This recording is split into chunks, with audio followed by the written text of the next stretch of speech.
All right.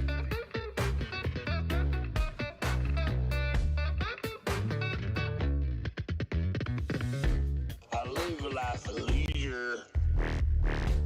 I juggle in the rain. I train to be a barber. 'Cause Beelzebub is my name. Doo-doo-doo-doo. I always eat my veggies. Okay, this is pretty good, actually. The greasy train. I don't know why I'm like. Beelzebub is my name. Can you hear me? Beelzebub is my name. Beelzebub is my name.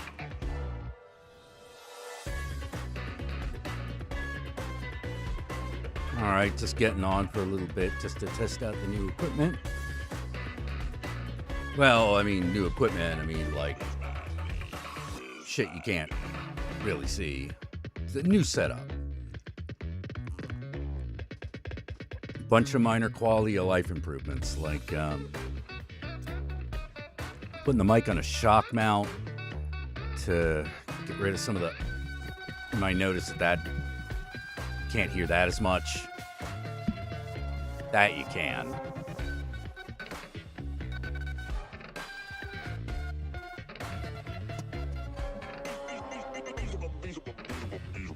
But if I grab the mic, it doesn't make as much noise anymore.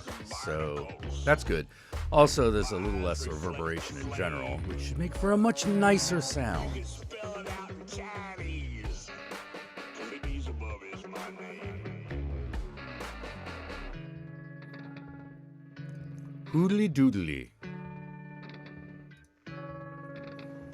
Beelzebub, Beelzebub, Beelzebub, Beelzebub, Beelzebub is my name. Hey, Richard, I haven't seen you in a while. Yeah, it's been a while. I'm doing good. How about you? Yeah, just testing out, like, some new shit.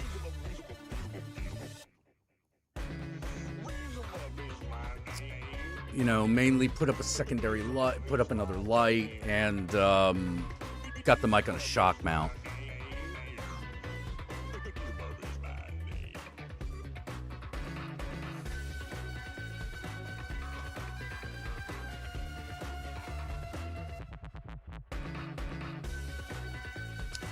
You know, might need a better shock mount in the future, but this will work just fine for now. I had to go rummaging around in our old equipment to find, like... Excuse me. I had to go around, like, rummaging through our old equipment to find, like, one of the old shock mounts to use.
Ladies and gentlemen. Man, some of the it's kind of funny, like some of these shock mounts, I don't understand how they work.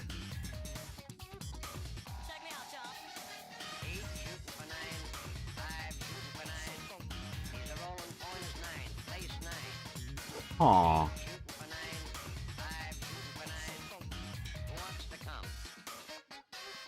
Oh, well. We'll figure out something. I mean, either this will work or it won't. I mean, it seems to be working pretty well.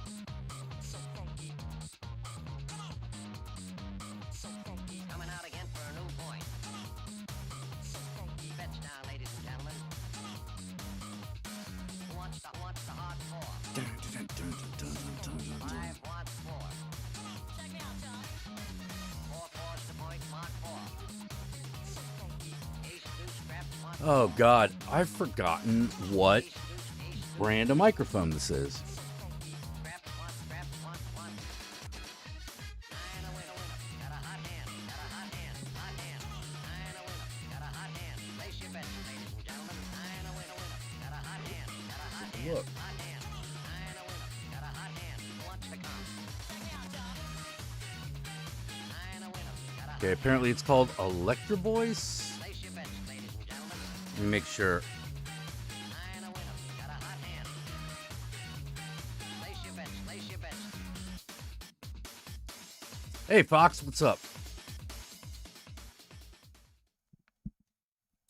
We're just checking out some new shit. Like I said, I got the mic on a new, well, not new, but I got the mic on a shock mount now to prevent certain sounds like this. Oh man, yeah, that's way better. If I accidentally knock the mic arm because I'm gesticulating, please, it won't create this huge dang, Oh, you're ill? Oh, geez, I'm so sorry. What do you got? You just...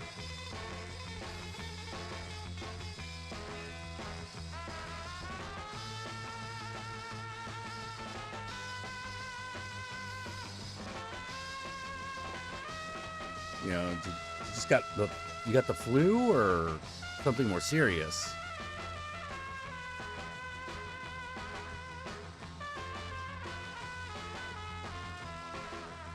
Let's see. Hey, Pinhead, what's up? My aunt just died yesterday. Oh my God.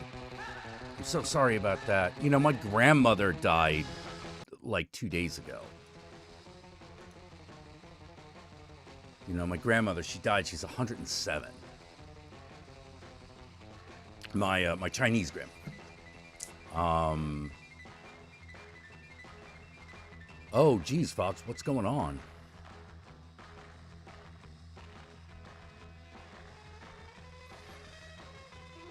So yeah, I feel you on the family dying thing. I'm assuming you got along with your aunt, otherwise you wouldn't care as much. Oh, thanks for the sympathy, man. I give sympathy back to you. I give it back to you. Because, my grandma, like I said, was 170. She was a venerable old dragon.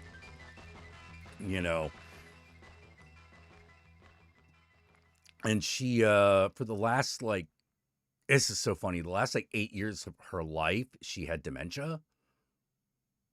But think about that. She didn't develop dementia until her late 90s. Late fucking 90s. Jesus.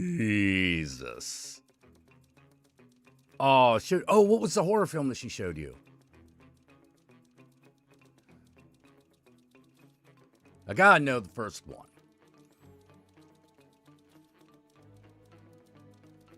Yeah. Now, my grandmother was actually pretty happy. She got a little paranoid near the end, but she never got, mean or violent.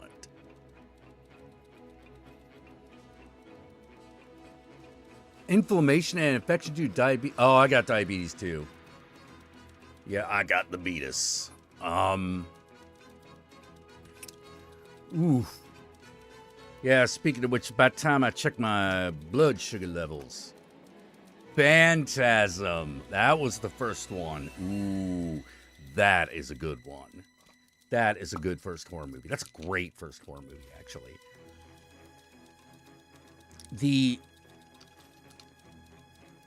I don't remember what the actual first horror movie I saw was. I mean, I saw like, but I'll tell you but the first one, I've said this many times, the one that had the biggest effect on me was John Carpenter's The Thing. I saw that when I was 7. I think that motherfucker had just come out.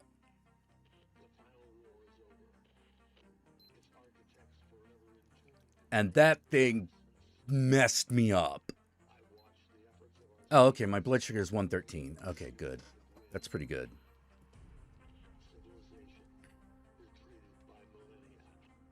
Yeah, I was 7 when I saw John Carpenter's The Thing. I was, I think, 9 when I saw Phantasm for the first time. I got to see Phantasm. The first time I saw Phantasm was actually on WDCA's Count Gore Duvall. Because he was the first horror host to broadcast Phantasm. And he was my local horror guy, my local horror host.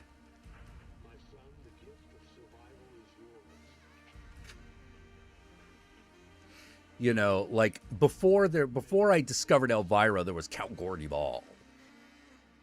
He actually has a YouTube channel now because the guy's still alive.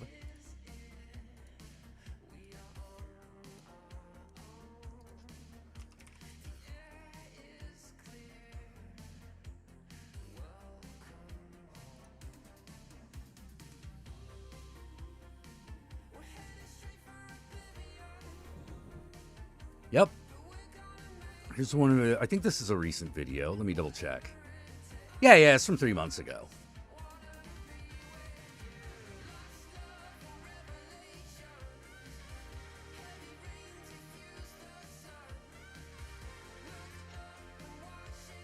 That's the thing about horror hosting. Most guys do it just because they love it. You know, because there's not a lot of money in it. Because, like, you don't have, like, TV presenters like you used to. Particularly not for, like, you know, like horror movies.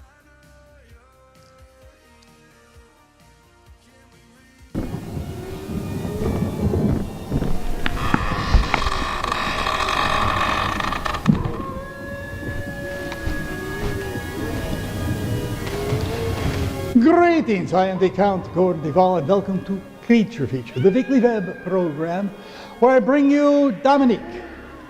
Well, she's actually dead. Or is she? Dominique is Dead is the movie that I'm showing this week. It's about a man who decides he wants to dispose of his wife, but he doesn't want to make his hands dirty, so he convinces her to commit suicide. But he has a little bit of a guilt trip about it because, you know what? He's not sure that she's not haunting him and drives him to do all sorts of things. It's an interesting plot. It's a late production film. I just discovered that it was in public domain. It stars Cliff Robertson and Gene Simmons. I mean, two big names, so how can you go wrong? It has some really nice shooting. Cinematography is really good in this one, so you'll enjoy it in our laboratory. Todd has an interview with Brendan Sexton III. Yes, he starred in Don't Breathe 2. That's the number, not also, you know, but he doesn't want you to breathe. I don't know why. You'll find out when you talk. You'll find out the interview in the tower. They're in the tower, and we're less than a week away from RavenCon 18. I'm not going to tell you any more about it other than the fact that you can get all the details, including guests, entertainment. I always love the fact that Count Gore, that shtick he's got there, where he's got the giant life-size vampirella fucking poster on the inside of his coffin. Like, he's had that joke forever. You know, that might even be the original poster. He's had that. He's done that bit since the 80s. You know, yeah. This guy was my first horror host, and he's got a special place in my heart. Hey, Wolf's friends, wondering what the AI recommended this time. Well, the AI struck gold. That's for certain. That's for certain. So I take it that you are not someone who followed me from the old Channel Awesome days or any of that other stuff. But I'm assuming that you like horror movies or things like that. Because there'd be no reason for... I mean, AIs fuck up all the time, right? But, like, probably if this got recommended, you're probably into horror movies. Because I love horror movies. I also love role-playing games, but horror movies is what I'm known for on the internet. Let's see, the earliest horror movie I remember watching was Demoni. Oh, Chrome Bison, damn. I'm from 78, but I don't remember which was my first horror movie.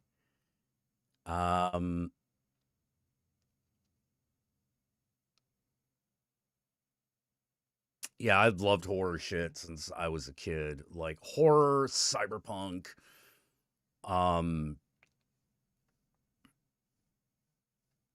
things like that. First time seeing you, you don't watch movies. You don't watch movies? Why don't you watch movies? That seems like a strange thing to not do. Is it on purpose or? It can't be on purpose. You probably wouldn't even be on the internet if it was on purpose. Don't watch movies. That is weird. Not gonna lie. I watch a lot of movies. I don't expect people to watch as many movies as I have, but like,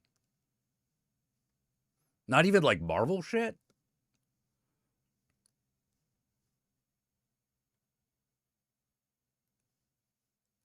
Survival horror games are a lot.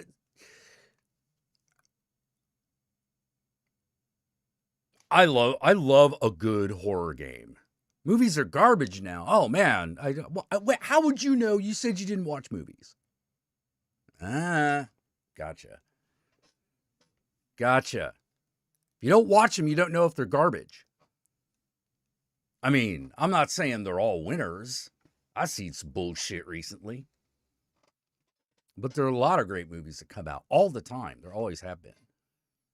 Just got to know where to find them. Been a fan for a long time, Jack. This is the first time I've actually talked on here. Oh, well, you should definitely come down to like the regular stream, which is usually weekdays 7 p.m. Pacific Standard Time.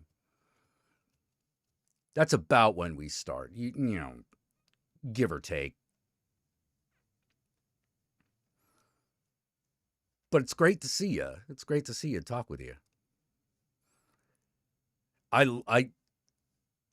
have a love-hate relationship with Resident Evil. It all depends on how much, because a lot of the Resident Evil games are really good. Some of them are really bad. Some of them are just bad. And so that's also the way I feel about, let me put it this way. I feel like with the video games, most of them are good, but a couple of them are real stinkers. And I feel the exact opposite about the Resident Evil movies. Like, they're almost all terrible, but there are a few that are pretty good. Let's see. I hear a lot of reviews and stuff. Not watched TV since, well, oh, you shouldn't like, base your opinion around like reviews. You should watch the thing, especially because like, I'm sure you're going to find something you like. Fatal Frame 1 and 2. Oh my God. Those were amazing. Fatal Frame was amazing. That was a great series. That was a great series.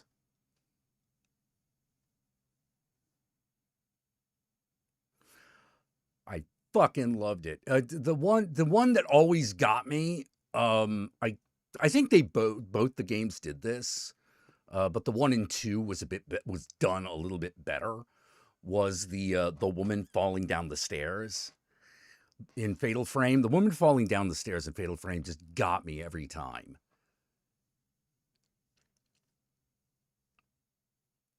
Yeah, I love Fatal Frame. I actually have like a copy of Fatal Frame 4 that I never finished.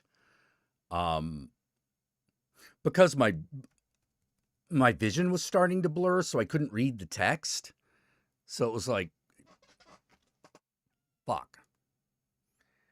But now I got glasses, so now I could probably read the text. I should give it another spin. Spin that thing up on the PS5. I kind of wish I had gotten, like, I gotta be honest, I kind of wish I had gotten the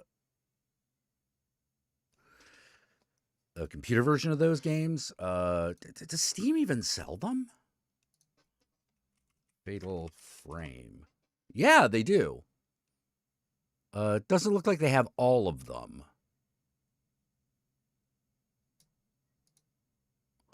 Doesn't look like they have all of them. Oh, but they definitely have the one I bought for the PS4. They definitely have that one. Yeah, I probably would have liked having that because the screen's closer to me, so I wouldn't have had as much of a problem reading it. Yeah, well, let me put it this way. Up until my late 40s, I had really good vision. I had like 20/20 vision.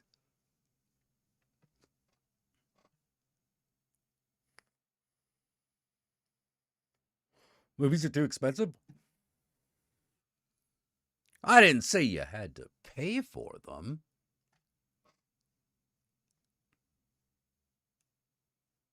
You know.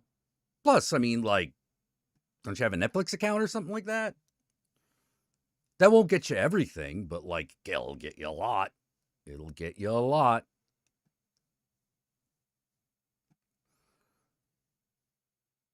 Yeah, I had bad vision since you were 8. Yeah. Yeah, I think my vision now is like, was it 80/30? I'd have to look it up. I don't think that I'd say it out loud. I don't think that's right.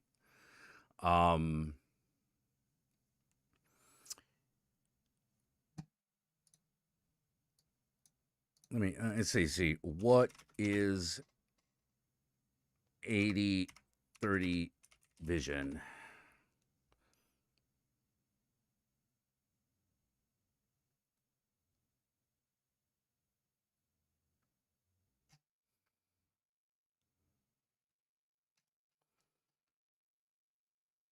Yeah. Fox is a singer composer. Yeah, I'm out in the daylight. Hey, remember, I'm a daywalker, man. I just don't like it. Testing out some new shit on the stream. You may not notice. That's okay. It's stuff that you wouldn't be expected to notice. No Netflix, most of which is just propaganda. Dude, you gotta fucking... Dude, Wolf's friend, you gotta expand your horizons, man.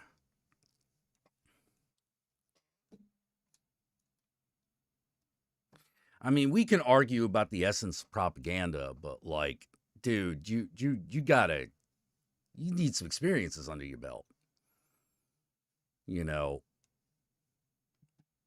you can't cut yourself off from storytelling just because like there's a bunch of propaganda out there. Can't fight propaganda if you don't see it. That's fighting blind.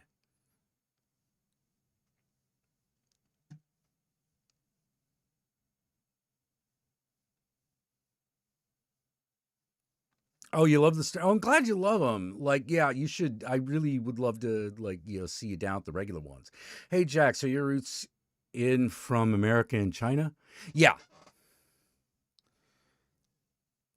Yeah, my mother was from the Cleveland area. My father was from Hong Kong. Yeah, there are books, but I mean, like,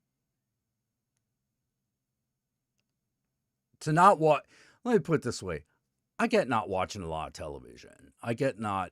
But, I mean, like, none? You know, that's what I'm saying. What do I think of Asian horror? Oh, I have a lot of opinions on Asian horror. I don't even know where to start. Let's see. Number one of the things that's great about Asian horror is that they have very different taboos than we do. So they're willing to put a lot of things on screen that might be shocking for an American audience, but are not necessarily that shocking for an Asian audience. But with that said, when they cross a taboo, they cross it big, which is amazing, which is awesome. Yeah, didn't know I was streaming today. Yeah. No, it's just a random, just me popping up randomly. testing out some equipment, shit like that.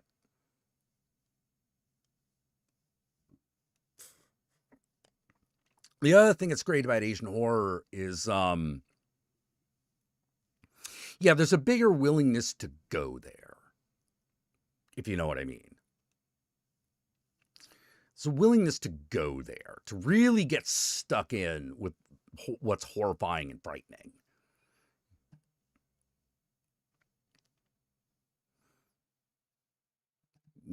For a long time, like, Western movies lacked that. Western horror movies, anyway. Lacked the desire and ability to really get stuck in.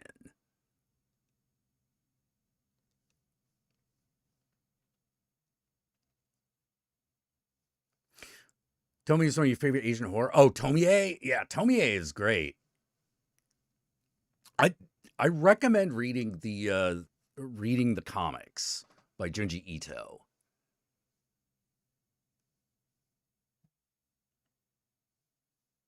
Oh, dude, The Grudge. Yeah, like I liked The Grudge, but that ending got me. The ending where the dad shows up. Oh, dude. That was great. Another one of my favorites is Audition, because that just got gnarly.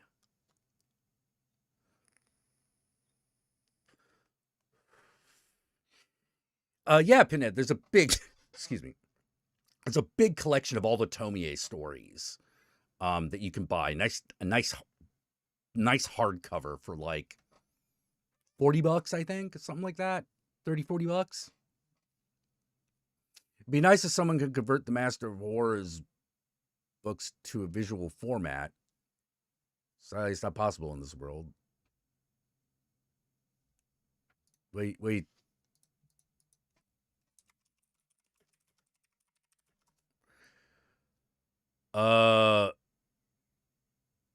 Dude, The Masters of Horror was an HBO series.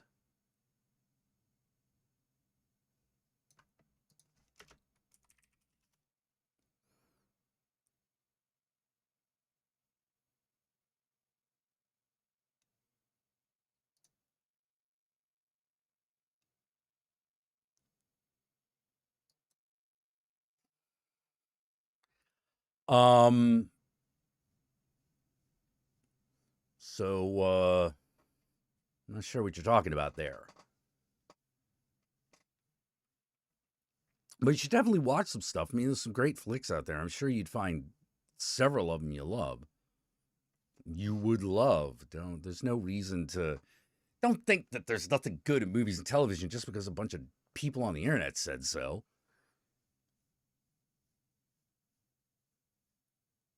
Master Horror, H.P. Lovecraft. There are a metric fuck ton of great adaptations of H.P. Lovecraft. A metric fuck ton. Like, really good ones. Like, there's Dagon, which is the adaptation of The Shadow over Innsmouth.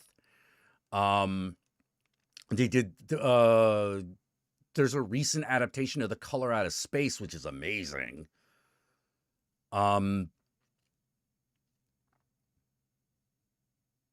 If you want one that is not a direct adaptation of H.P. Lovecraft, but is very much an H.P. Lovecraft style story, there's The Empty Man.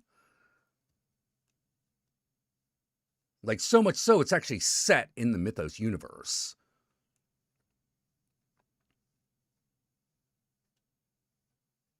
Yeah, I actually thought The Color Out of Space with Nicolas Cage was great. Like, that was a better adaptation than I thought was possible. Let's see, is From Beyond, the Reanimator movies, based on Herbert West, the Reanimator. There's The Resurrected, which is an adaptation of The Strange Case of Charles Dexter Ward. Adaptations of Dreams in the Witch House tend to suck. I don't know why. But that story in particular seems to be hard to bring to film.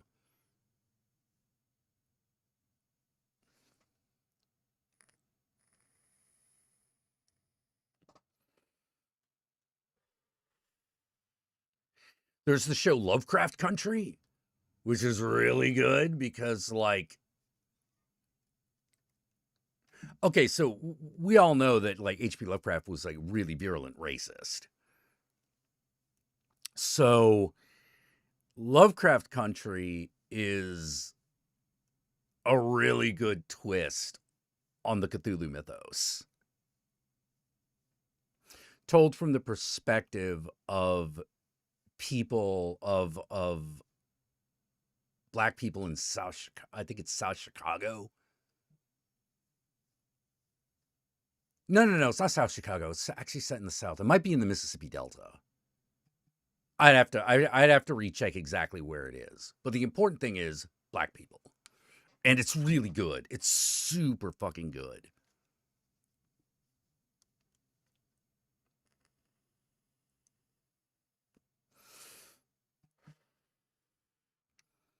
I enjoyed it so much because, like, it covers a lot of things. It covers everything H.P. Lovecraft. Yeah, Lovecraft Country. Yeah, that was a great show. That was amazing.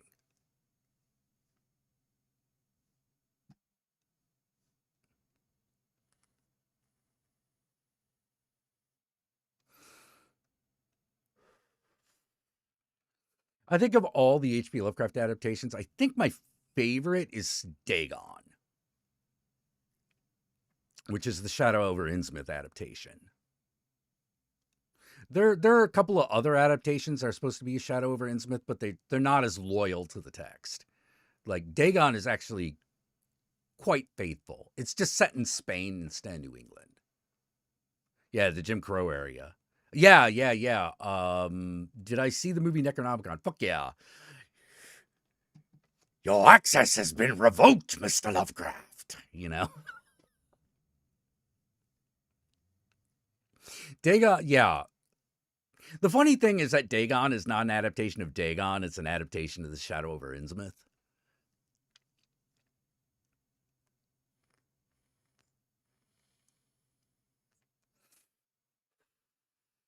And it got a squid girl in it. It's got a squid girl.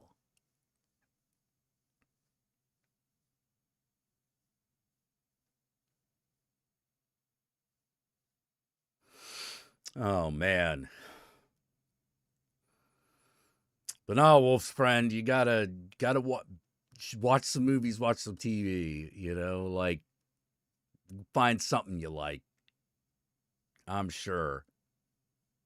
Segregated South and Chicago, if you're not mistaken. Yeah, I'd have to watch it again to get to confirm that detail. You know. Well, one of the things that I loved is it turns like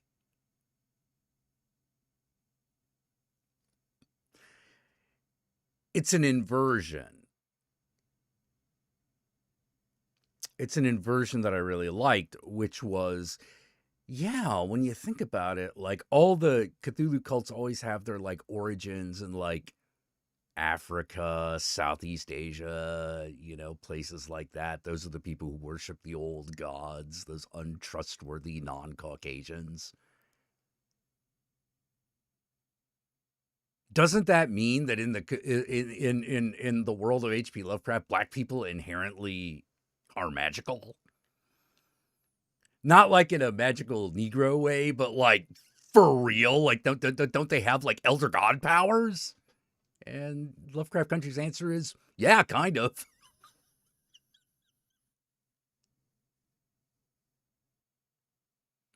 Can I go political, not related to this series? Sure. Thank you for asking. You're not very knowledgeable in H.P. Lovecraft works? Oh, they're really good. They're really good. He's a really interesting writer. But a lot of people have recently being the last like 10 years, discovered his racism. And his racism was bad. It was bad. Like, it was considered bad for the time.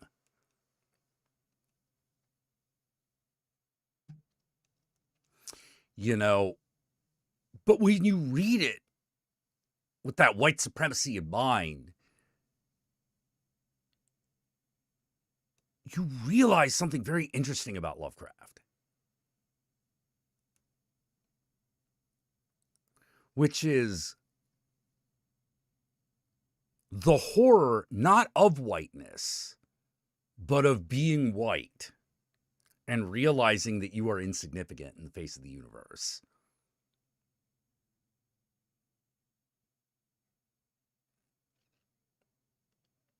That's one of the things I think makes his work so enduring, right? Did I watch the first? I have not watched any of the full episodes, but I've seen like tons of clips of the recent South Park.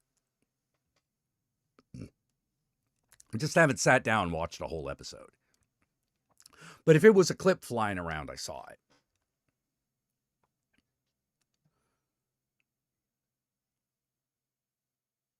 Yeah, he's afraid of everything he doesn't understand, and that includes, like, not white people.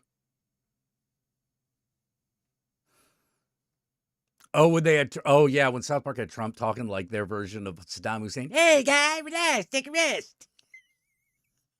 I just about lost my mind.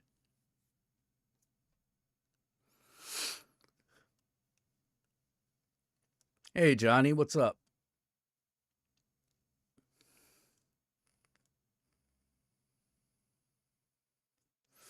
Let's see, Jackson Wolfsbane says, that's what I love about Lovecraft mixed with Robert E. Howard.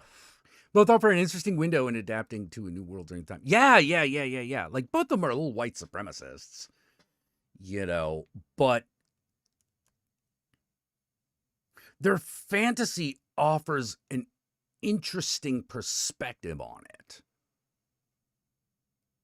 an interesting insight into the dreams and fears of the white supremacist.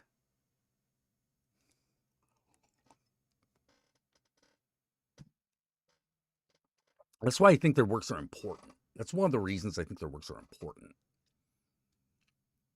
Yeah, I'm a mixed race kid too. Yeah, as a mixed race child, I always gravitate towards horror as my favorite genre. Yeah, me too. Because you always feel like you're a little bit of a monster. You don't quite fit in.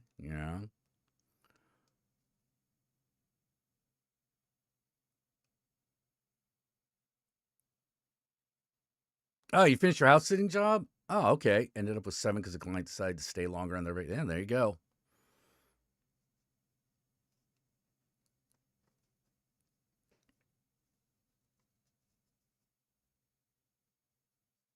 So you're from Brazil, so did they do something different for the Brazilian adaptation of South Park, or?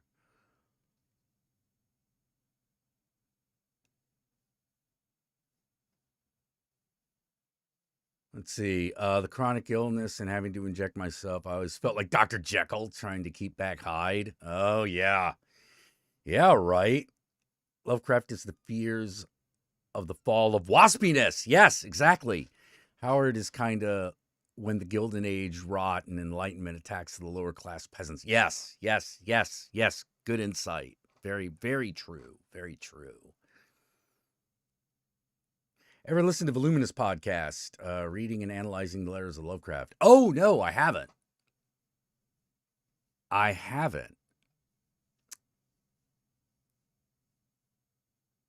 Yeah, maybe I will. Yeah, because his letters are interesting because, like, his racism's insane.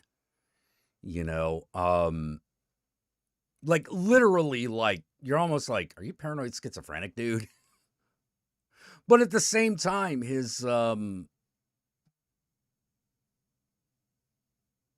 very supportive of new writers. It's so weird. He's such a strange contradiction of a man.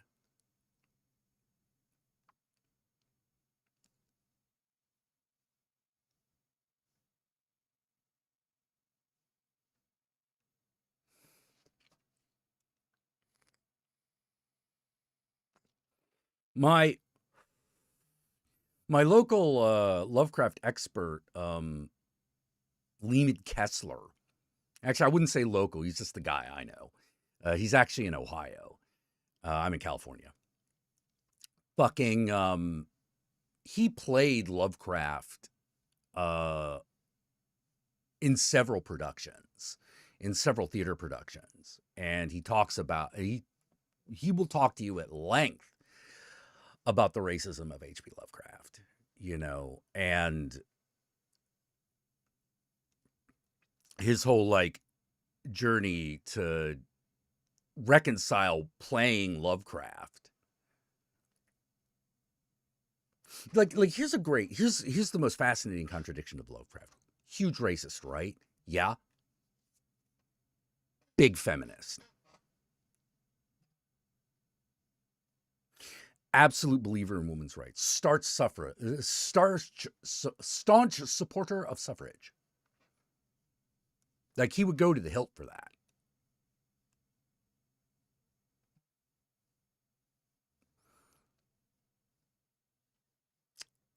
Midian from Cradle of Filth? Oh man. I never was really into Cradle of Filth. I'll check that album out. I don't really have like a lot of negative I don't have any negative associations with them. I just didn't get into it, like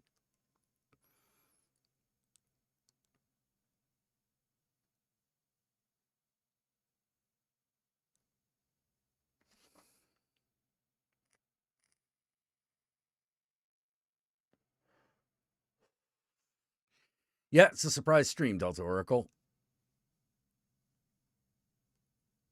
Yeah. Well, I mean, he could have gone either way. He could have become a misogynist, due to the way he was treated, but instead he became a huge feminist.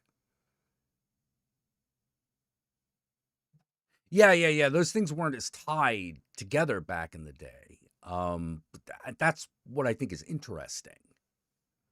It's an interesting, like I say, he's a man of contradictions. We all kind of are, but him a little bit more so.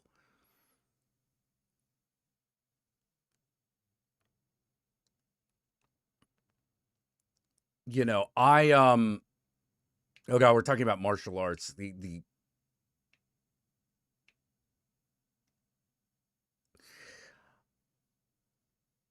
I studied kung fu for a while. I don't think I'm particularly good at it.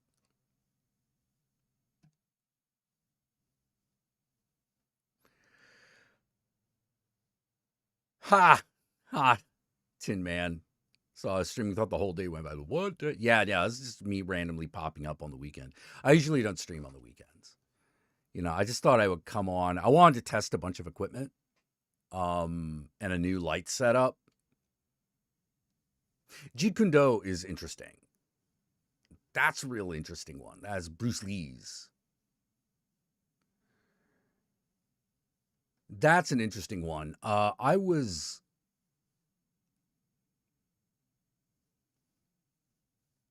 Kung Fu master was Janet G out here in San Francisco.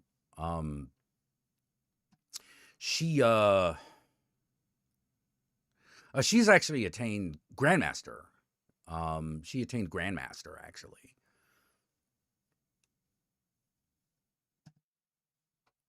And she was really good. I mean, obviously, she's Grandmaster, right? She done a lot of exhibition matches against people. Her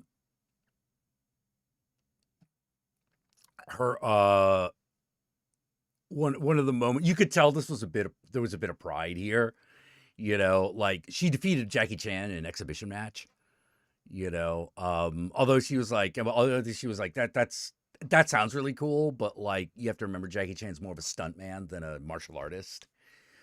However,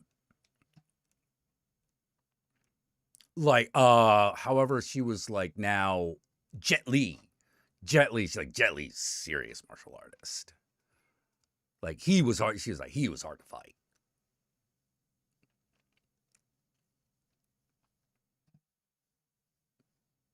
She didn't tell me how that one ended. I have a feeling Jet Li beat her. At least at the time. But like, no, it's finding out. No, Jet Li, legitimate master.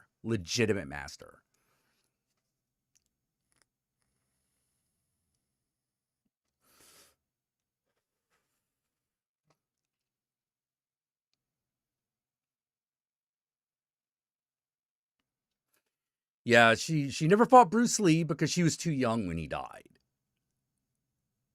She was like 7 when he died.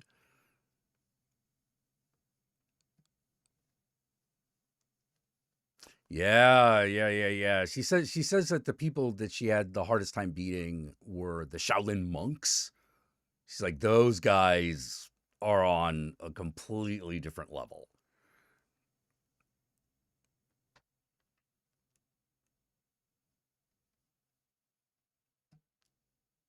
She was like, the Shaolin are on this completely other level that I don't know if I'll ever attain.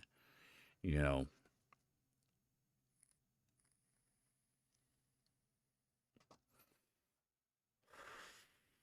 And that's a grandmaster saying this. And I say that because she is a legitimate grandmaster. So she was my kung fu teacher.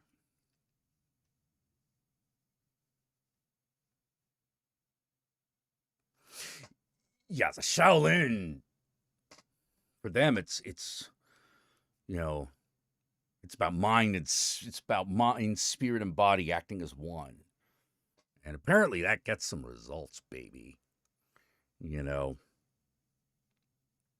but it's also in the fact that the way they train.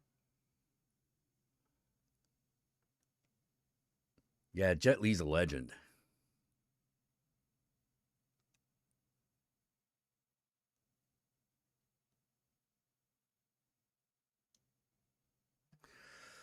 Oh man, you told me you're hanging out the Grandmaster, giving the thumbs up to the show. Oh yeah, yeah, yeah. That's a story. That's a. That's Gun the. cable is the way to go. Anyway, why we give praise to titties. That's right, Delta. I actually really like. I actually have a soft spot for the movie Erasure, which is where gun kata comes from. Uh, and we do give praise to titties. Yes. Yeah. That story about the thumb. Yeah, that was uh,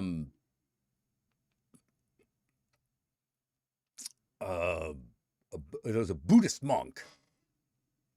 I was a Buddhist monk.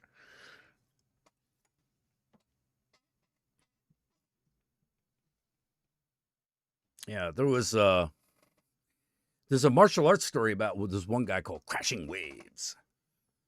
Crushing Waves. He's this really big, fat martial artist master. Um, like from like way back in like, I don't know, Qing Dai era, ancient Chinese times.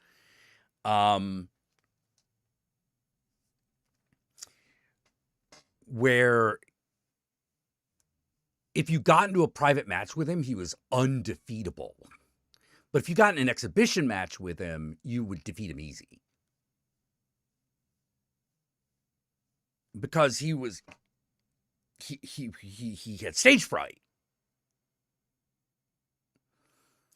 This huge martial artist, he had stage fright. And so he would meditate to get rid of his stage fright. And the key for him was he imagined himself as a tidal wave, as a crushing wave.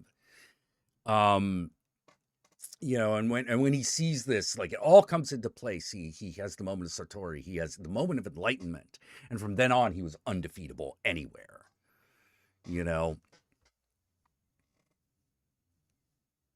Yeah, that guy, real guy, apparently. Like, there are legends surrounding him, but apparently he was real. He's a real guy who became who became a bit of a tall tale.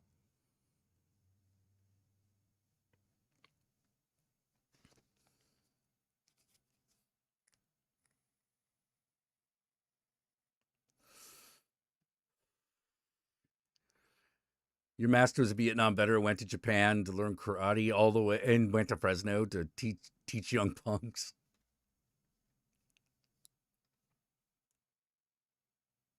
It's funny.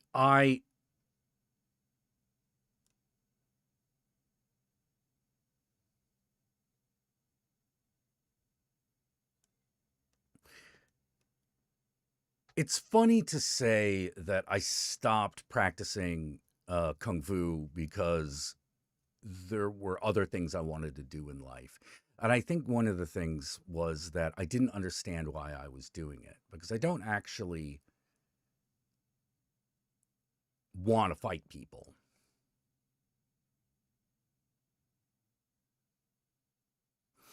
I don't actually like, don't get me wrong, I love the adrenaline thrill of it, but I don't actually like hurting people.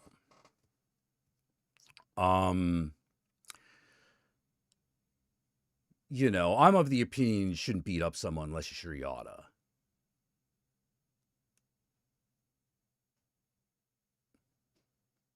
Oh yeah, yeah, yeah. Crashing Waves story would make a great movie. They may have, for all I know, they've made that movie. Yeah, yeah, yeah. It is good. It's good. It's good to be coordinated. It's good to be coordinated. Like I could tell though, very very early on, my kicks weren't as good as my punches.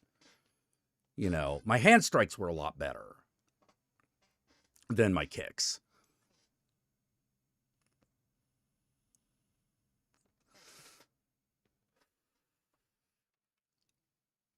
So I took so my Janet kung fu instructor taught me a bit of tiger style. Oof.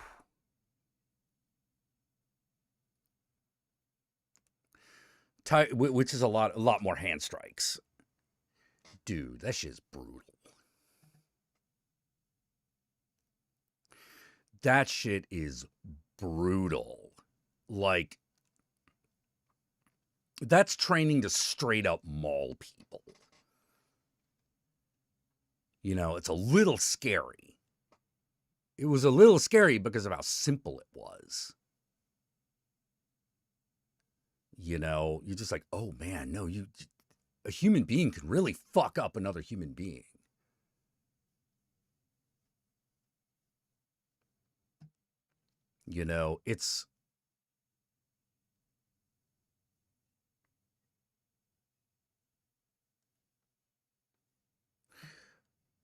It's not forbidden, but it's illegal in most tournament matches because of its high potential to like fucking maul somebody.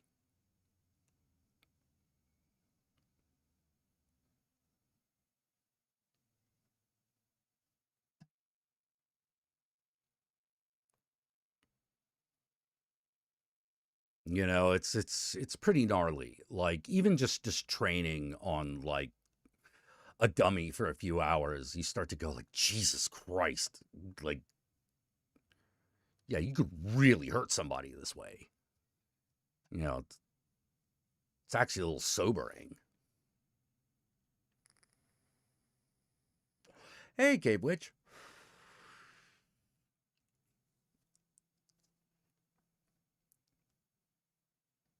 Was it designed for killing? Um it's designed for serious injury. Serious injury.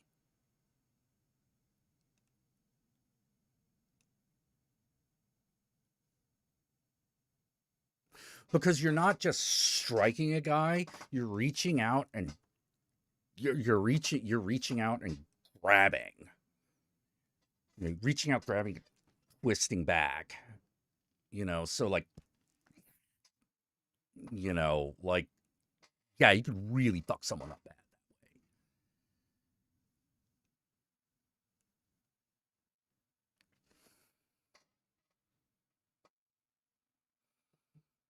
Condolences on my grandma. Oh, thank you. Thank you.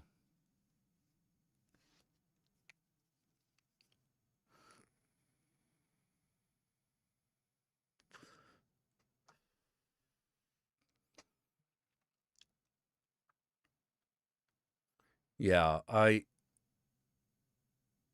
your tournaments are full contact. Yeah, but I doubt that they would allow that. Like there's full contact and then there's that. You're probably not allowed to like gouge people. And Tiger Style is all about gouging people. Like that's its big thing. Yeah, yeah, yeah. My grandmother died like 2 days ago. She was 107. And in Chinese, when a relative dies past 100, that's considered very prosperous. It's considered a good thing.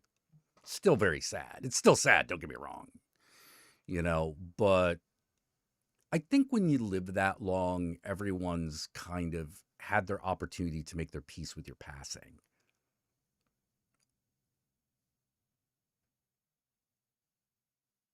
Yeah, yeah, yeah. Full contact doesn't mean kumite. What?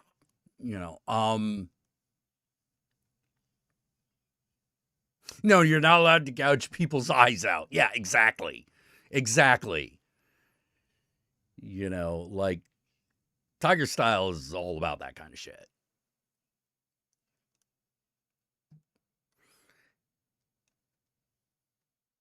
Like, fuck the dim mock. Holy crap.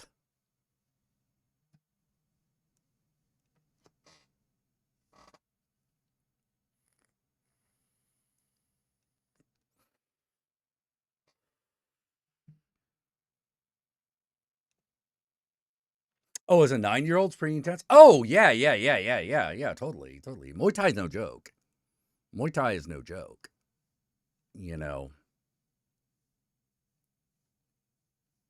It's like one of the other things is like I like martial arts. I'm not a huge fan. Like I don't like UFC because I find kickboxing to be very boring to watch. I'm not like, but with that said, I'm not like knocking dude's ability to fight. It's clear. It's on display. They can fight. They can hurt people. They can fight for real. It's just not interesting for me to watch. Like, you have to actually be into kickboxing itself to find a kickboxing match enjoyable. And, it ain't like wrestling. Like wrestling, particularly like, like of the kind that we all saw when we were kids or even today, like that is a spectacle. You don't have to really be into the mechanics of wrestling in order to enjoy a wrestling match. Whereas kickboxing match, you have to be knowledgeable of the technical aspect in order to find it enjoyable.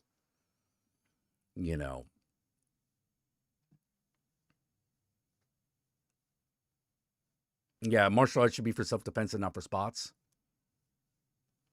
Yeah, yeah, I agree. I agree. Worst thing about MMA or MMA fans, I would agree with that, actually. I would absolutely agree with that. Oh, sports. Yeah, okay. Got it. That's what you meant.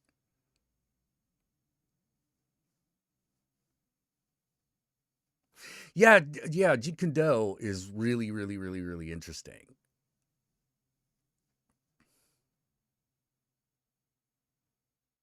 I wish I was any good at Jeet Kune Do. I'm not.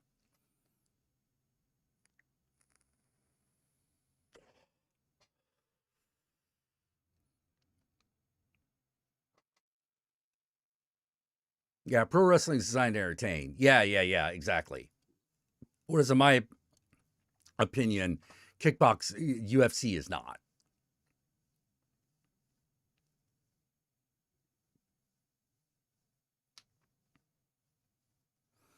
That's what I mean. Like you don't have to be into wrestling to enjoy wrestling. But you do, in my opinion, you do kind of have to be into kickboxing to enjoy kickboxing.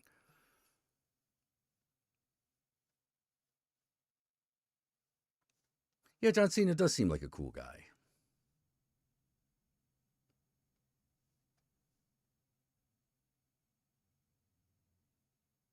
Yeah, using the enemy's momentum, I guess, really cool idea. It's a really cool idea.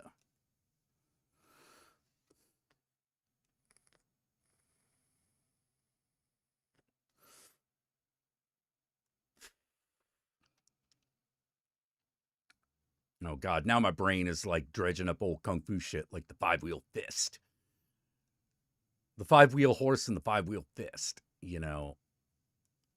I was always funny enough, even though my kicks weren't that great, like I was better at the 5-wheel horse than the 5-wheel fist.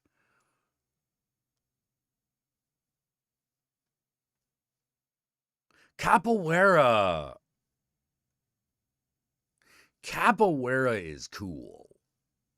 Like that's another martial art that you can enjoy even if you don't understand the technical aspects of it.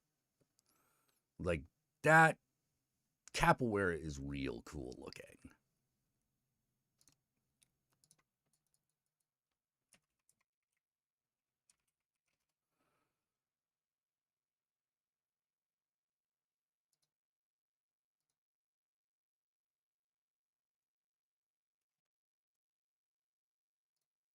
Let's see.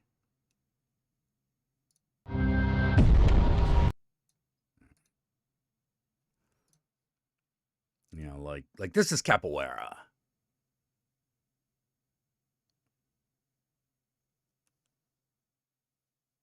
Yeah, they're just drilling over there. They're not actually like fighting, they're just drilling.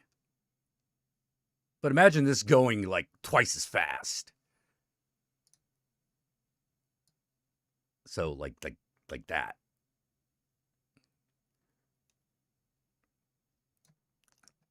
Like really cool. It looks really cool.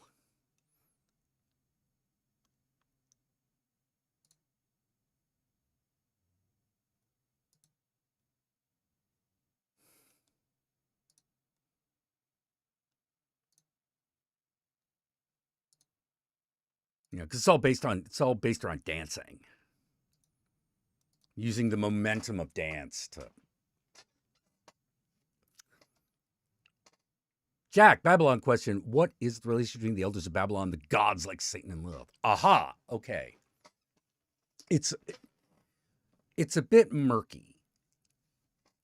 The elders are really old monsters. They're very old monsters.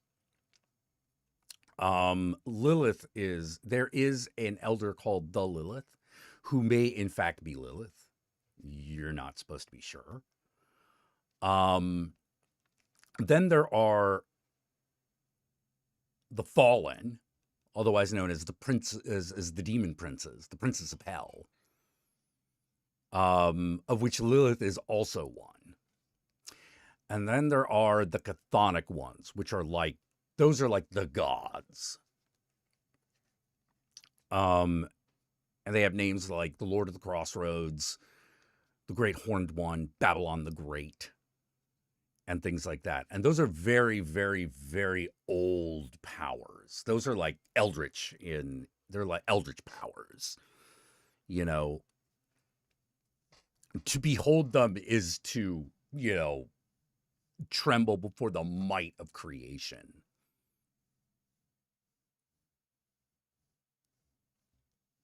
So that's the basic cosmology. Like there are elders who were worshipped as gods, but are not the chthonic ones. The chthonic ones are the big gods. Those are the big ones.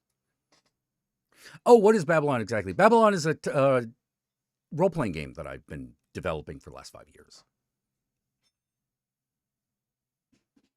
Has its own rule system, has its own setting. It's the whole idea is that it's modern urban horror, and you play a monster. You play a monster. They call themselves collectively the Nightkin, and you choose when you make your character. You choose one of 5 with vampire, werewolf, ghoul, hellspawn, or Medusa.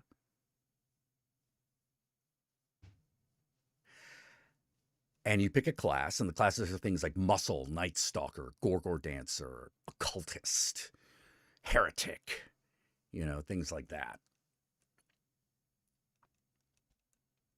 Yeah, the Elders mostly run Babylon itself and the Nightking's affairs. Whereas the Demon Princes generally handle Hell, because there is a Hell. There is technically also a Heaven, Paradiso. But there's problems with it. And the chthonic ones are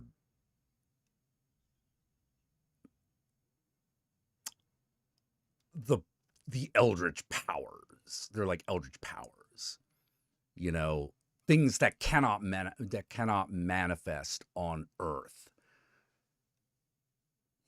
lest it tremble and be destroyed in their presence, kind of shit.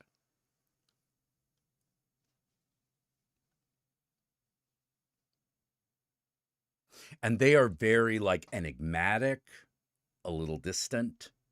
The heretics are in contact with them, but they are undoubtedly real because of the way the heretics do magic. It just makes it clear that no, the chthonic ones are real. They are the gods of the night. They are the gods of the Nightkin, if such a thing can be said to exist. Thinking of Lilith, I'm reminded about something a trans friend told me. Every trans girl called herself Lilith for at least an hour. Oh, yeah, absolutely. Definitely. I see that.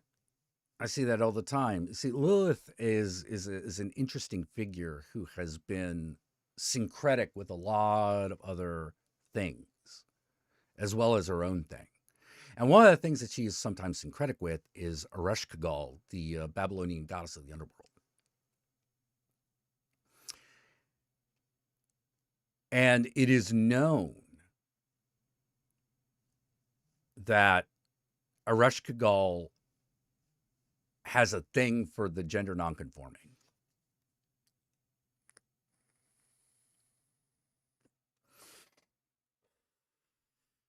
The priestesses of Ishtar, who was Ereshkigal's sister, even had a specific title for a gender nonconforming priest of Ishtar, which was Gala. If you were Gala, you were expected to live as a woman, but you were not born a woman. That's a real thing. That's a real thing. Do I worship something, Jack? Yes. Yes, I do. But in a strange way. Is there a purgatory in Babylon? Yes, there is a purgatory. What's the Babylon equivalent of the very neutral trickster spirit like Coyote? Oh.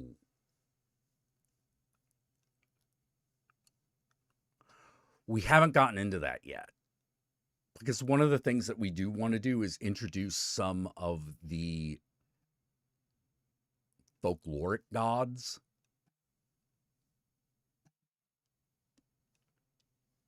But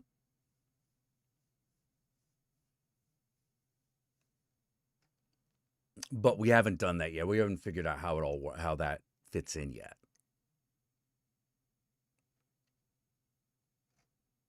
It's a tabletop game that warns that your parents were warned about by preachers. In a way, yes. I mean, Christian nationalism is the big enemy. Angels are the big enemy. Explain to us the things I worship. Well, I'm a Satanist. And there are 3 gods, if you will, that I worship. One is Lilith. One is the Peacock Angel, King Peacock, also known as Melektaus. And the third is Baphomet. So Anansi isn't in Babylon yet.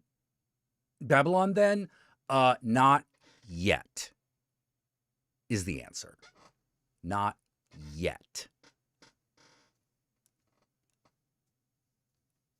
Because we haven't figured out how they fit in. We know that we want them to fit in. We know that we want them there. But it may be they may come into the Babylon universe in some other way. Does that mean Michael and Gabriel are evil? Yeah, that would essentially be what that means, yes.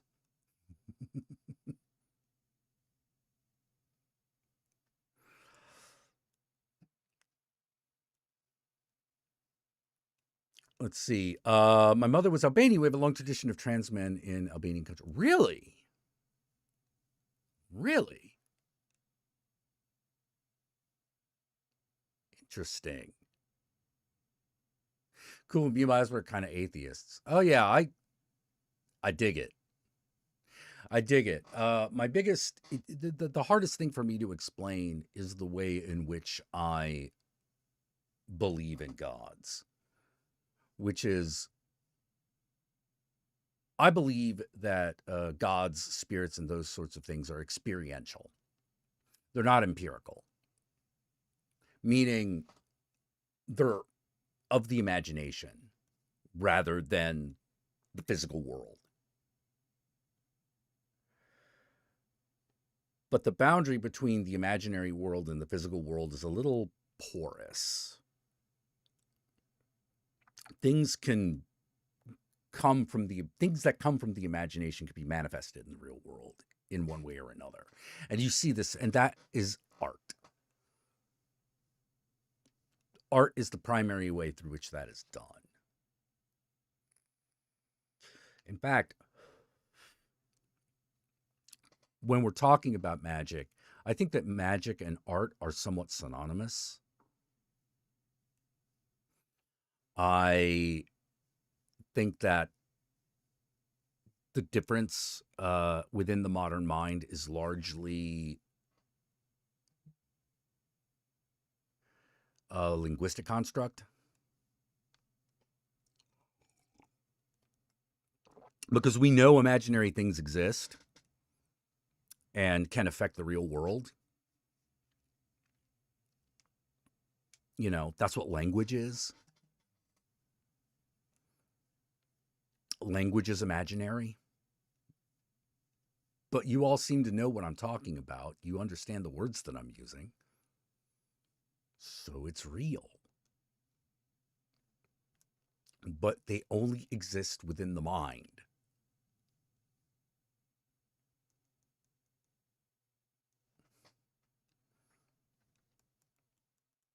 So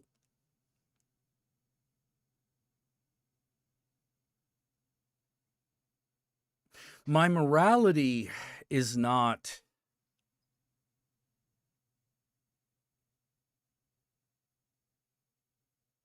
my morality was not dictated by my gods. My gods were dictated by my morality. You know, by who I am and what it is I sought.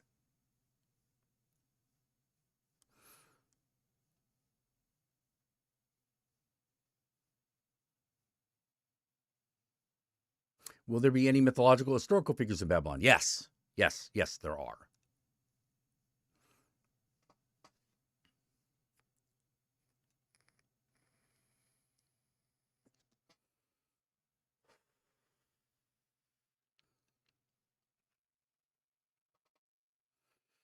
Yeah, gods and myths in general are kind of primordial exploration of the deeper psyche. Yes, I agree.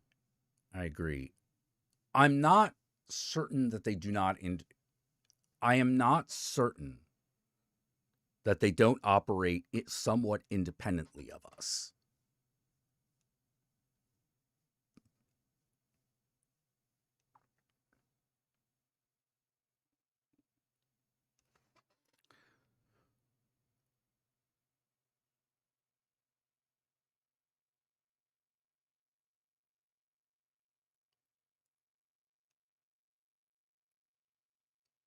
I think that the things that we call gods do operate slightly independent of us. But it's definitely related to us. Just look at any god. It's always related to the human experience. You know.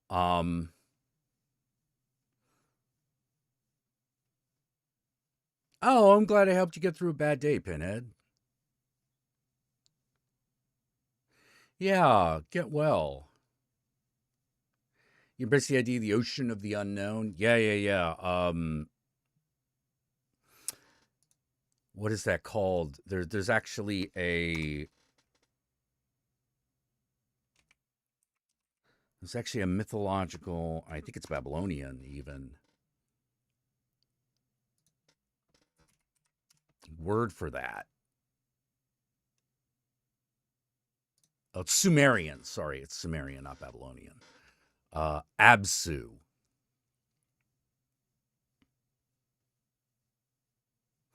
Absu, which is the infinite ocean.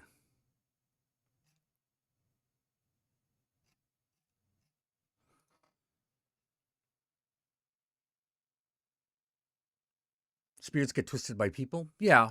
People also get twisted by spirits. Like one of the things that I always like to remind people who want to deal with gods and spirits is remember, they're not all honest. They're like people that way.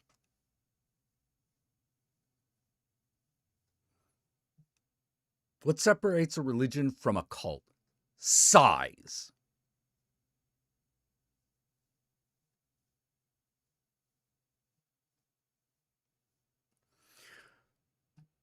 The difference, in my opinion, between a cult and a religion is the difference between a city and a small town.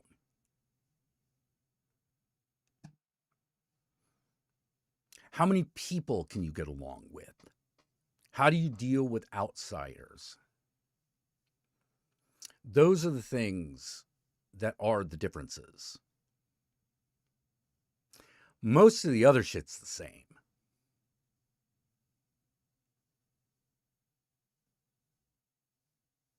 Yeah, it's not a one-way street of who influences what. Yeah. That's definitely where I am on the subject. Feel like a fool on the journey again. Yep. Yep. You always go through periods of being the fool. Usually about the time you feel like you've gotten somewhere.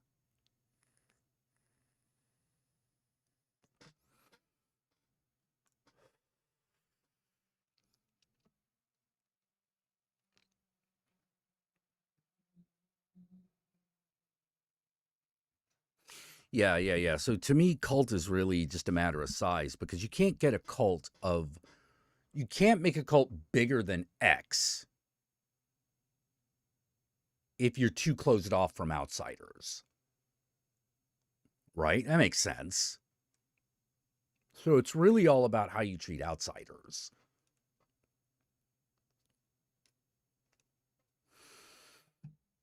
But the branding, the physical abuse, child marriage, they've all got that. They've all got that. It's how you deal with the apostate. It's your size and how you deal with those who do not believe.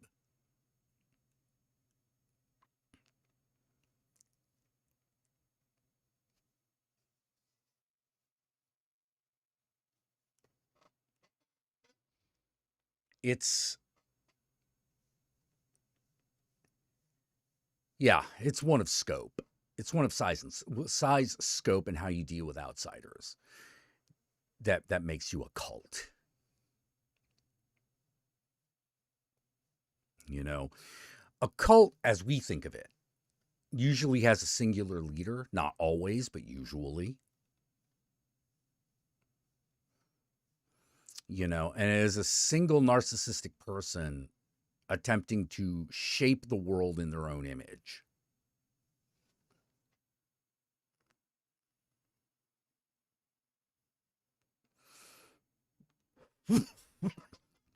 Not the way, this is an important distinction, not the way they think the world should be, but in the image of who they are. Very, very important distinction. And it's a hard one to find sometimes. Have I ever done a live stream with Horror Guru? Yeah, we've done that a few times. It's not regular because he doesn't like to stream as much as I do. The LDS was once a wacky fringe guru. Yeah. Uh-huh. The Mormons were absolutely a cult that grew into a religion. And they still, because they're in this sort of intermediate size, and their dealings with outsiders they exist, but they are strained. They're in that transition from becoming a cult to a religion. They're not quite at full religion point yet. They're trying to get there. But there are things that they have that the Mormons have to drop in order for that to happen. Hey, Jack, what's the best offshoot of Christianity?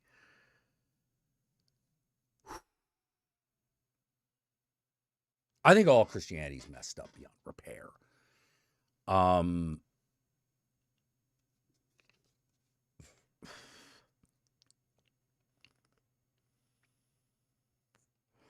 I think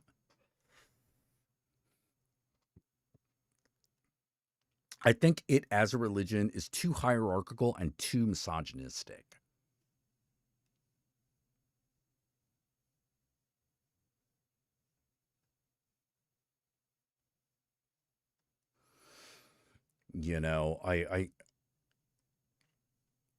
I think monotheism is a bad idea in general. In general, I think monotheism is a bad idea.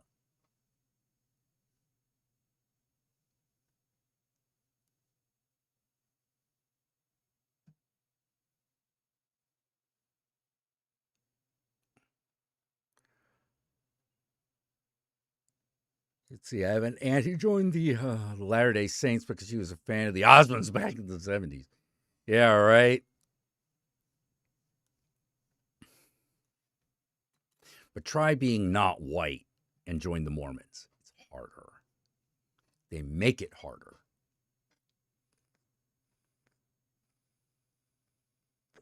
They say they don't, but they lie.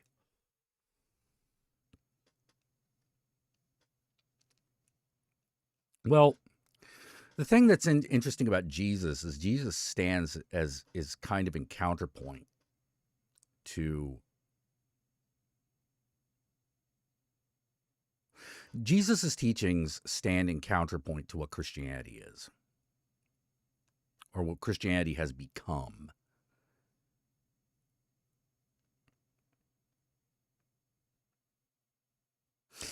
Because when you actually pick apart and analyze Jesus's actual teachings, you come away with this idea that what he is saying is that one must walk the path of empathy into the light of truth,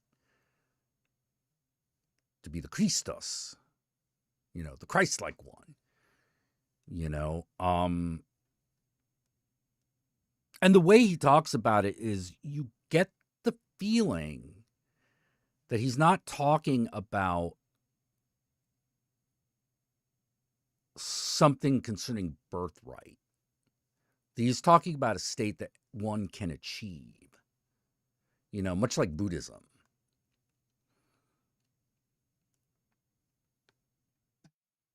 Yeah, I don't like there to be only one God. I think that's a mistake.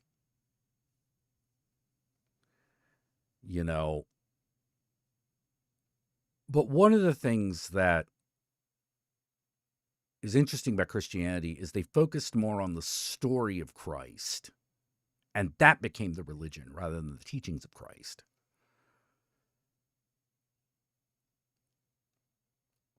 And one of the things I hate about Christianity is It's worship of suffering.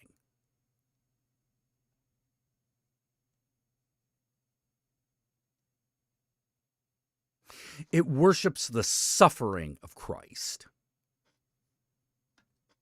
which I think is sick. I think that's sick. You know, it's like, wait, you're worshiping the God's suffering? Why? Oh, because you got think about Christians. They believe one of their core tenets is that suffering makes goodness. What? What are you talking about? Suffering is inevitable. Or rather, pain is inevitable. Suffering is optional. You know,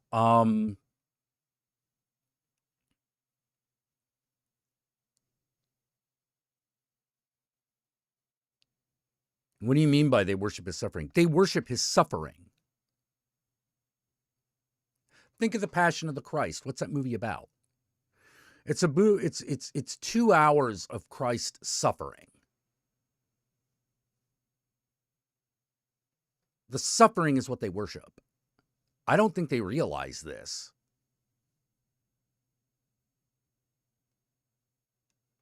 But that's what gets them all emotional, is Christ's suffering.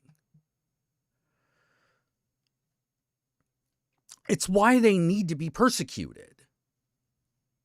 That's why they need to feel like they're persecuted, because to be persecuted is to be just. Whether or not they realize it, that's the message. That's the message they send. To suffer is to be Christ-like. So if you're the perpetrator, you can't really be Christian because you are causing suffering. Can't have that. That doesn't jive. So you have to be the one who is persecuted. You have to be the one who suffers in order to be a good Christian.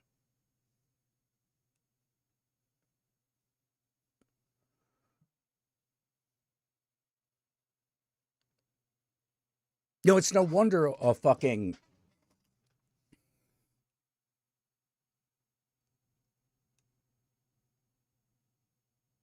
I think it's one of the... You can tell how patriarchal Christianity is by its attitude towards women.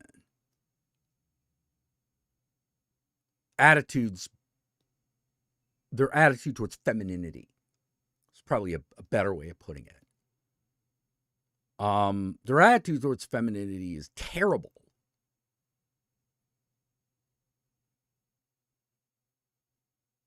And I think one of the reasons for this is because femininity soothes masculinity. It soothes the pain of masculinity. Now, don't get me wrong, femininity definitely has pain. It has pain in a very literal sense. You know, like ask any woman on her period whether or not there is suffering in being a woman. You know, like, but Christianity doesn't acknowledge that. It's too patriarchal.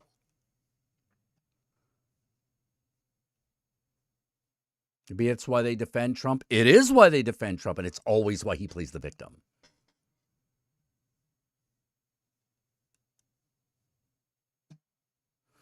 It is why one of the reasons they defend Trump. He represents,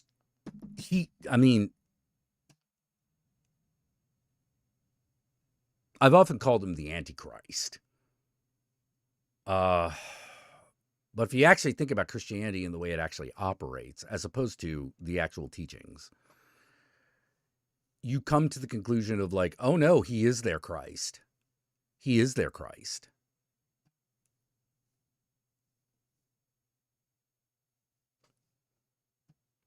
So does that mean femininity and masculinity are supposed to soothe each other's pain? It's one of the things that we do.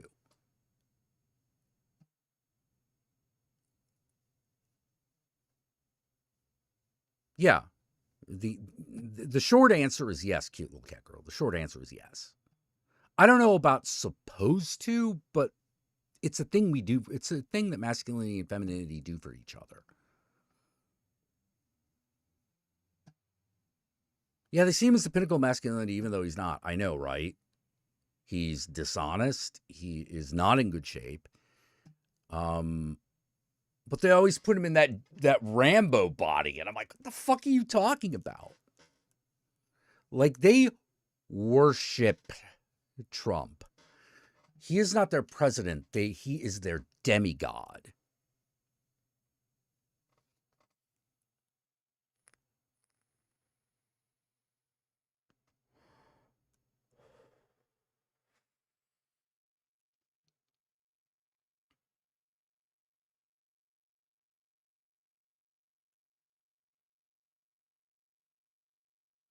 One of the things that I find very, very, very, very, very frustrating about our culture is we don't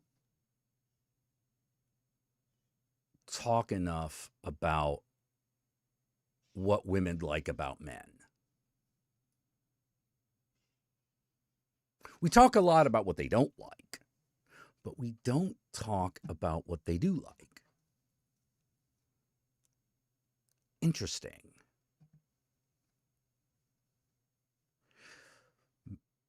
We talk a lot about what men like about women. Yes, we tend to focus on the physical aspect, but we talk about it. The other way around, not so much.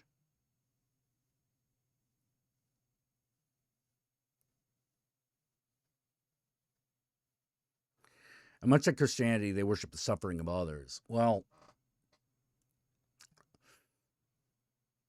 they worship their own suffering. A lot of them love inflicting it. Love inflicting it. Can't get enough of it. But as long as they might feel bad, I'm a good person. Fuck that. To be a good person is to walk in the light of humanity. To be a good person would be to take care of the elderly and the sick, which is especially galling right now since it would be so easy. It would be so simple. But nah, we got to be a Christian nation. We got to be a Christian nation. Suffering is good. Suffering will make you a good person. You're doing them a favor. By making them suffer. They'll be better people because of it.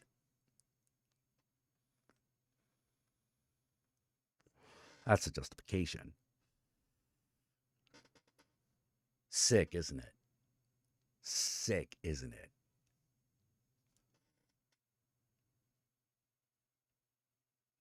We may have taken their land and we may have killed their people, but we brought them Jesus.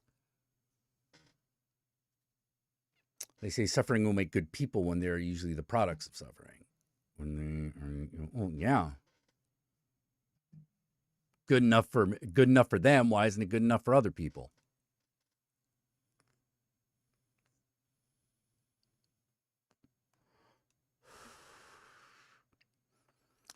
No concept that suffering can be relative.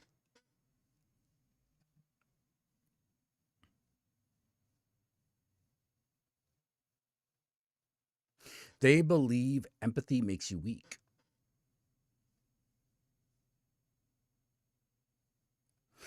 It makes you weak because it allows others to be weak. That's their thinking. Whereas the person with empathy sees suffering and goes like, well, that's unnecessary. If I could do something to alleviate that, shouldn't I?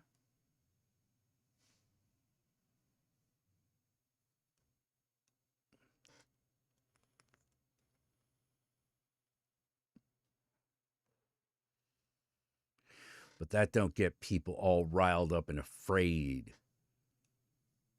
That don't get them to obey. Never fucking forget, one of the biggest tools of slavery was Christianity. Oh boy, howdy.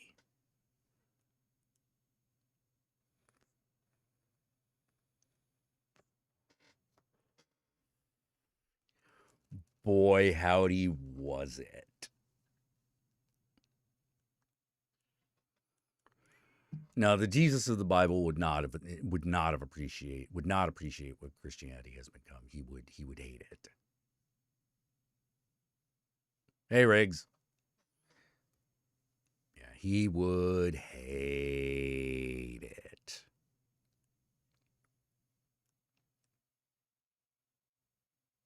He would see them as the lost.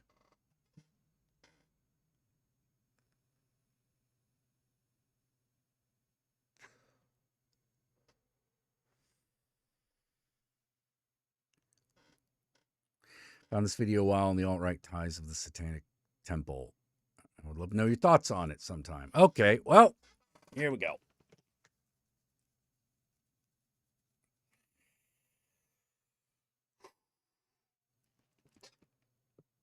In order to understand my thoughts on this, you have to understand something that I kind of have come to realize and accept, as much as I detest it.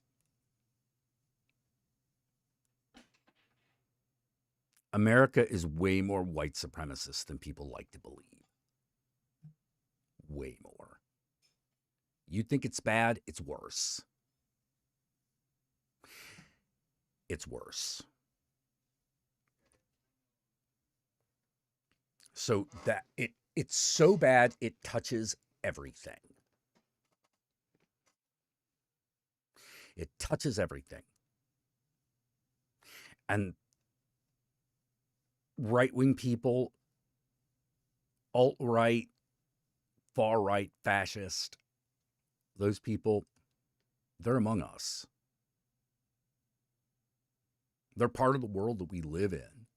You know them, probably by first name. You probably have them in your family. They are all over.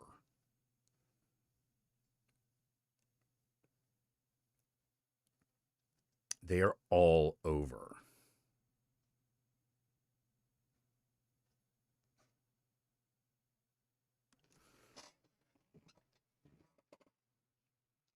As far as... Hey, kitty. Oh, buddy. Oh, you just went outside? Or did you come to... You want to meow at me? Oh, you went outside. Oh, you're going to wait. You're going to wait.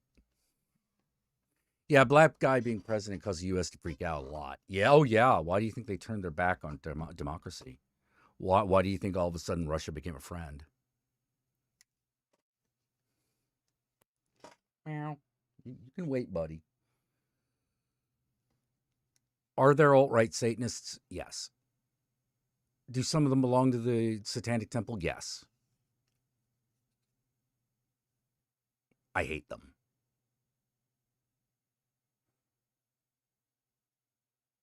I hate them. I don't want them. I want them gone. I want them out. Because my world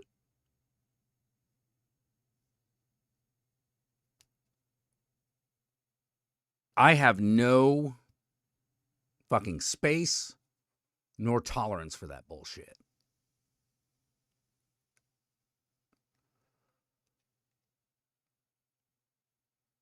None at all. And now I know that I'm upsetting, like I'm upsetting a huge number of people by saying that. But they already know that I'm a Satanist, so who gives a fuck?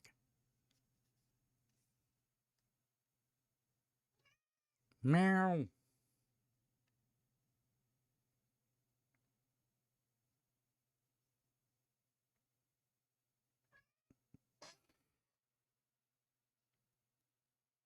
I don't have to be tolerant of the alt-right. Because their whole deal is intolerance.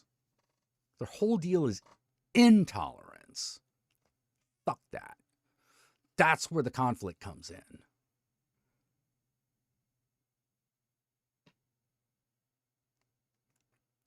Surprisingly deep stripe of alt-right and a minority of 40K players. Oh, yeah. They love the structure. They love the idea of the Imperium of Man, not recognizing, because they don't feel like its brutality and its awfulness is a bad thing.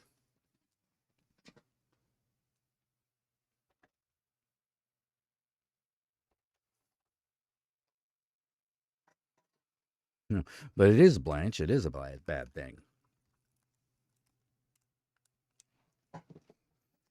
Yeah, I hope that answered the question.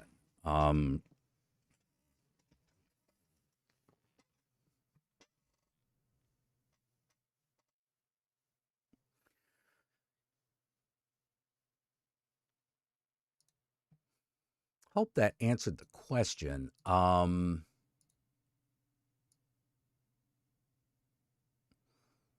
whoops.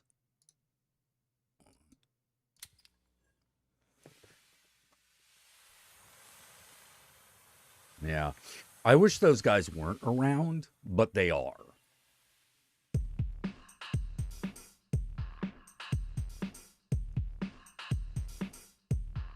Yeah, I agree. Anti-tolerance.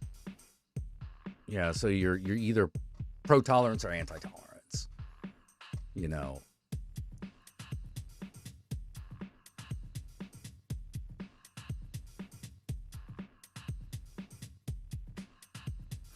I think that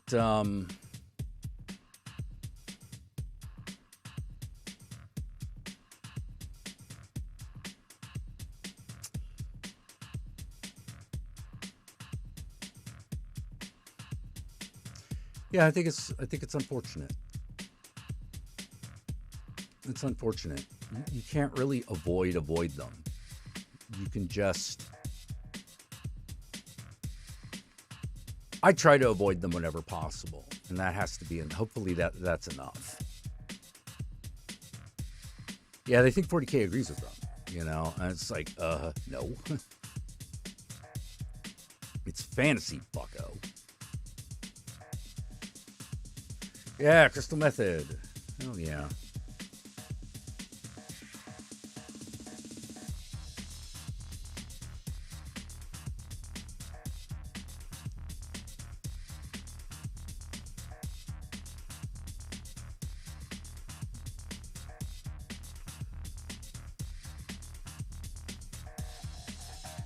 It's kind of funny.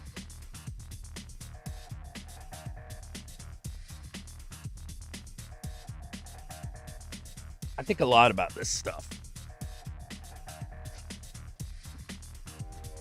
In many ways, the alt-right does live rent-free in my head because they're my enemy.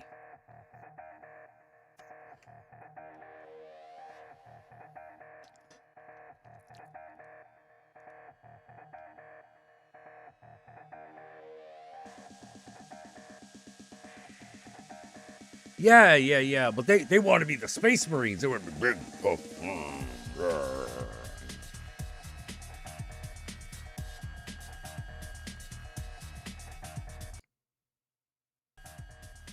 One of the things that you have to remember about alt-right types.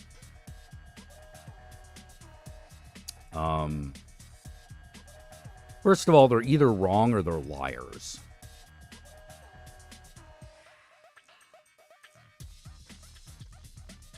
The second thing is that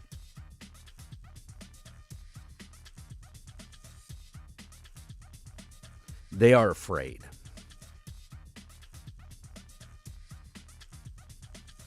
Fear is what defines them, more than hatred. It's fear.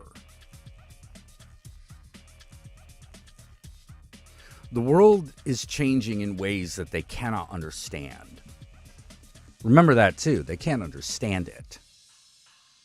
This is why it's so hard to talk to them.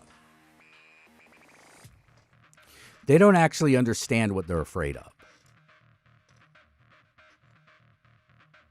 And what they're afraid of, they don't understand.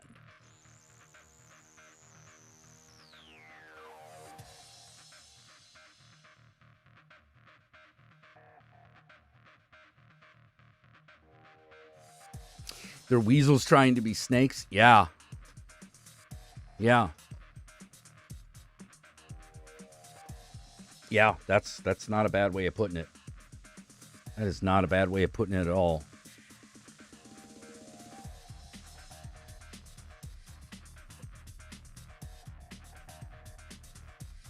I wish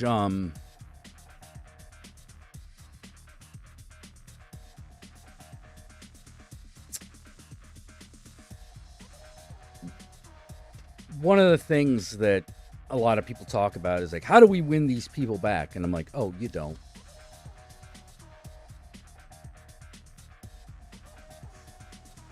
You don't win them back.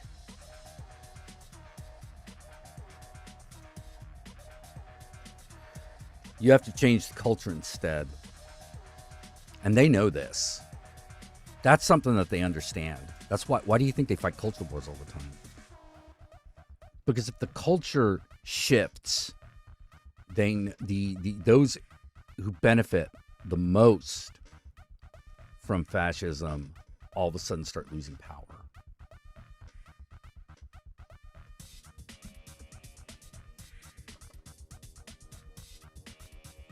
Their power comes from the illusion that everyone agrees with them.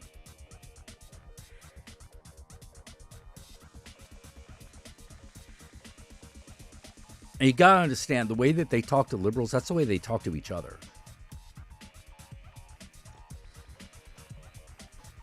And if you're like, God, that sounds miserable. It is. It is. It is miserable. It is miserable. They are deeply miserable people.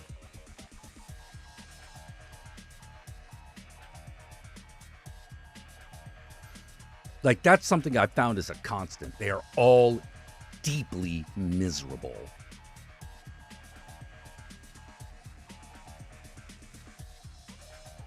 You can defeat them. You can't win them back.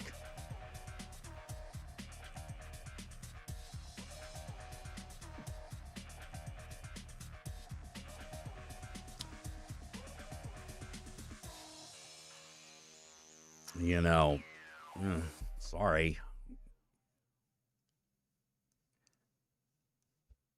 It's going to come down to a big knockdown, drag-out fight of one kind or another. Yeah, it is a depressing existence. It's a very depressing existence. You know, people that deep in the shitter got nowhere to go but God. You know.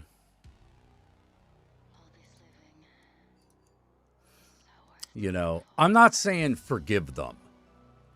I am saying, remember, they are deeply miserable. And they want to make you just as miserable. You know? That's the real problem. They want you to be just as miserable. And that's not even a Christian thing. That's just a fucked up human thing.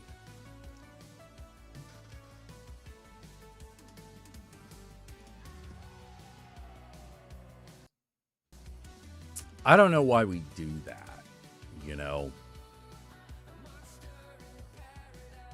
Yeah, I would pity them if they weren't fucking with my shit so bad.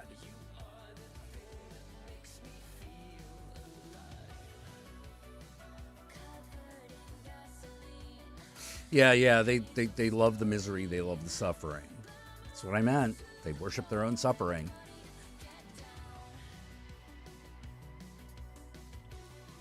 And it's sad.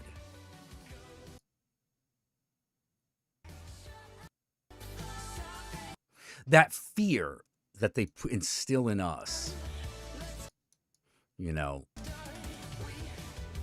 that things are only going to get worse, that the world will leave us behind, that we will be persecuted. That's the fear that they live with constantly, no matter what.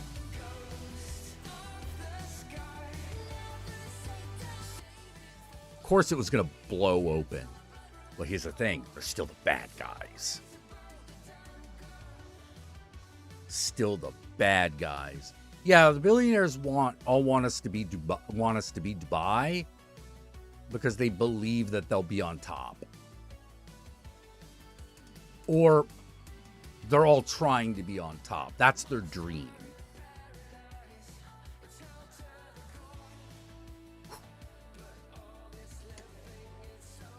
I'll take freedom any day.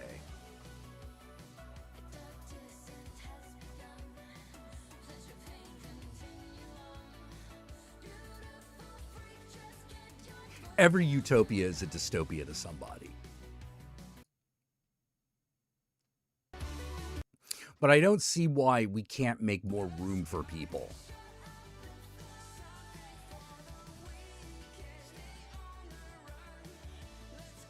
Why can't we just let there be room for people?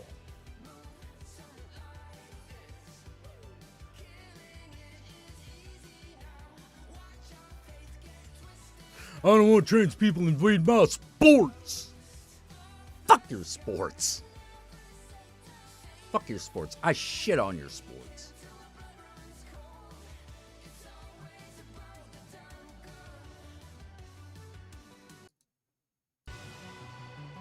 You know?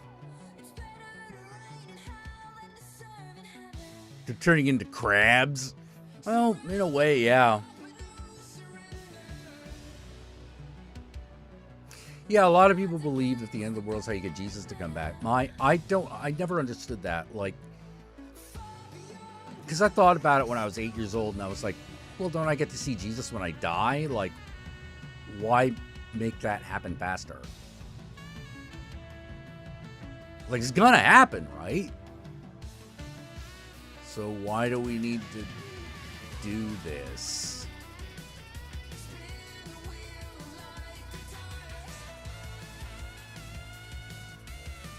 Well, Trump is a bloviating idiot.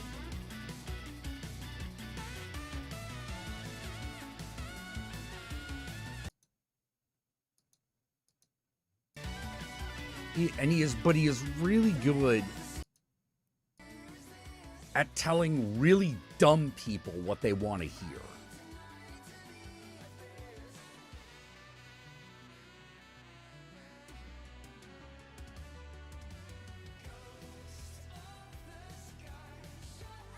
Yeah, grifters prey on loneliness and alienation. Definitely. Absolutely. You know, incels and conspiracy theorists, it's all the same. They all prey on alienation and loneliness.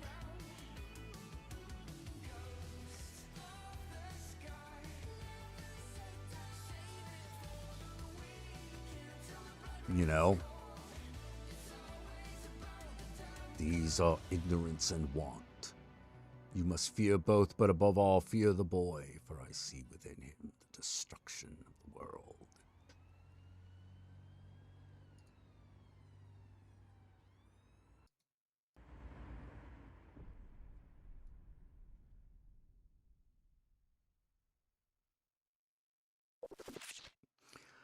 Oh, man.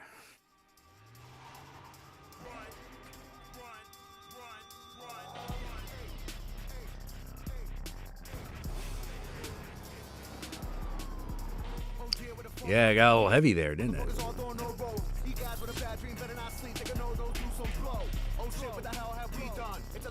Yeah, I'm waiting for Trump to die.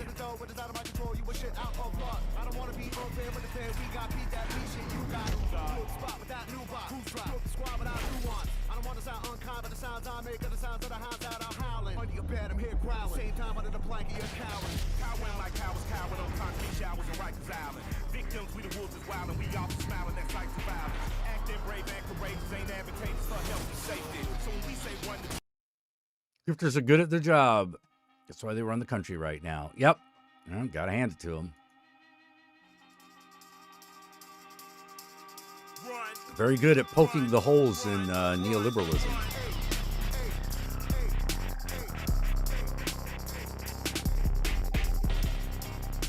their answer to everything is fascism.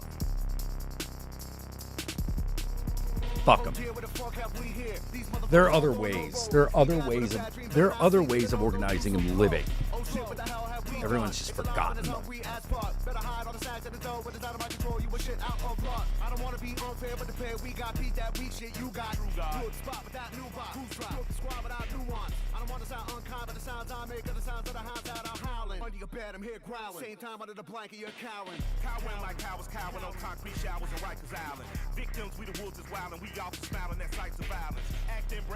Yeah, yeah. You can't overthrow them. Well, I don't know about that.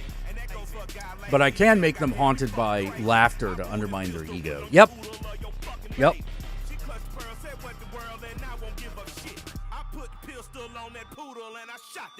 All right. Yeah, that's a good note to leave on. You know, like, fight the good fight by making those jerks into fools.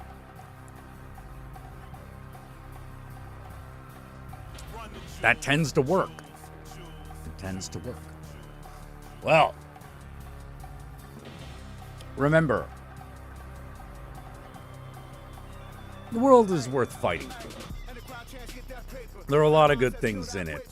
I know things seem like they suck right now, and yeah, they do. You know, they do. It's okay, but it's okay. As long as we survive, everything's going to be fine.